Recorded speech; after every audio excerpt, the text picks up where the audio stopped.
Good morning, everyone. I want to take just a few minutes of your time today to talk with you about the pipe organ here at St. Mary. You may be surprised to hear that it is in dire need of repairs. Imagine the feeling of getting into an old car, 200,000, maybe 250,000 miles on the odometer. Every time you put your key in the ignition, you just don't know what lights might stay illuminated on your dashboard, maybe the new aromas you might smell, or maybe some sounds that you know you should be hearing. That is the exact way I feel every time I sit down to play this instrument, just not sure what's going to happen. The primary construction materials of a pipe organ are wood, metal, and leather, all of which need maintenance, repair, and sometimes replacement. As an organ gets to be the age ours is, which is 47 this year, these materials begin to fail. Pipes begin to bend and crumple, wood begins to warp, and the leather becomes brittle and full of holes. The effect of this aging that you cannot see from where you are, but you might hear, are notes that won't play, notes that won't play consistently, or sometimes notes that won't stop playing. You may not notice too many of these issues, I hope not, because Paul Ciccone and I work very hard to make this instrument sound the best we can, and we only use the parts that work, but that's actually less than half of the instrument. I'd like to give you just a few examples of some things that you may not realize are actually happening. You might recognize the beginning of this hymn tune.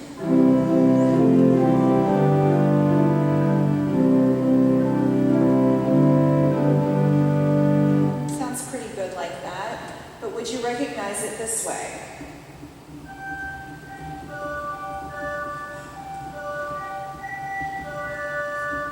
The exact same notes in a different place of the organ. Another familiar melody you might recognize, Be Thou My Vision.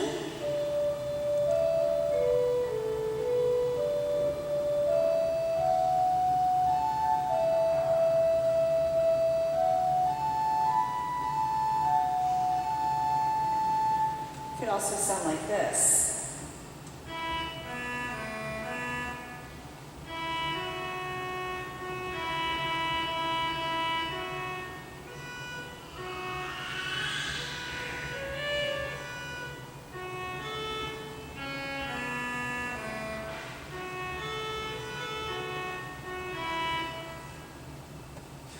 Almost. And finally, the Alleluia that we have been using, you'll recognize as this.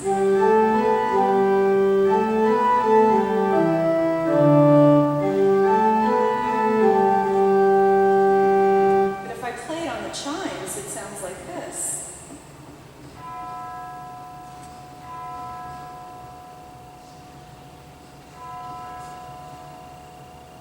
Hardly recognizable. We are very blessed here to have many instruments and many instrumentalists. All of these instruments give praise and glory to God and supplement the primary liturgical instrument that all of us possess, which is our voice. The organ, however, has been named the king of instruments and has a special role in liturgy. It is accorded pride of place due to its ability to sustain the singing of a large gathered assembly. The many possibilities of the organ help remind us of the immensity and magnificence of our loving God, a quote from Pope Benedict XVI. With all the possible tonalities an organ can create, it's actually like an orchestra that's housed in a keyboard instrument. Unfortunately, our current organ is lacking reliability, functionality, and offers very few tonal options compared to a working instrument of this size. I am very excited to say, however, that we have received several donations enabling us to take the necessary steps to ensure that St. Mary Church has a reliable and fully functional instrument. We are contracting with Shantz Pipe Organ Company from Orrville, Ohio, to rebuild and restore this organ. The components that can be saved, fixed, and reused will be, which is only about a third of what we currently have.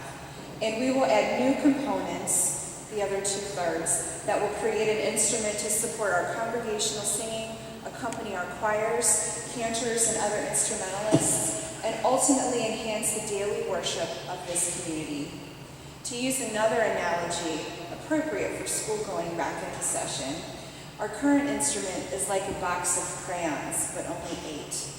The new instrument will be like a box of 64 with the sharpener. As you can imagine, this will be a costly project, as a pipe organ is always a custom project when done well. We are estimating a cost of approximately $710,000. I do understand that it is expensive. However, if we do nothing, this organ will continue to deteriorate, and in about 5 years or so, there will be no organ left to play. Next weekend, in the bulletin on our website, you will find more information about this project. That will include a detailed synopsis of the problems, the remedies that are proposed, and the improvements that will be made to the organ. You will also find a listing of the steps taken thus far in this project, a timeline of the work, and ways that you can help. I am also happy after Mass today, I have some pictures of the inside of the organ if you'd be interested in seeing those, and I'm happy to discuss the project further with you or maybe answer some questions. We are incredibly grateful for those who have contributed already to our project, but our work is not yet finished. I ask that you consider assisting with the project, not only with a financial contribution if you are able, but most of all with your prayers. I'd like to offer a special thanks to Father Ken, Art Thompson, Jeff Ranier, and Paul Ciccone for their support and assistance in this endeavor. I am very excited to be a part of this project that will enrich our worship in St. Mary for decades to come. Thank you very much.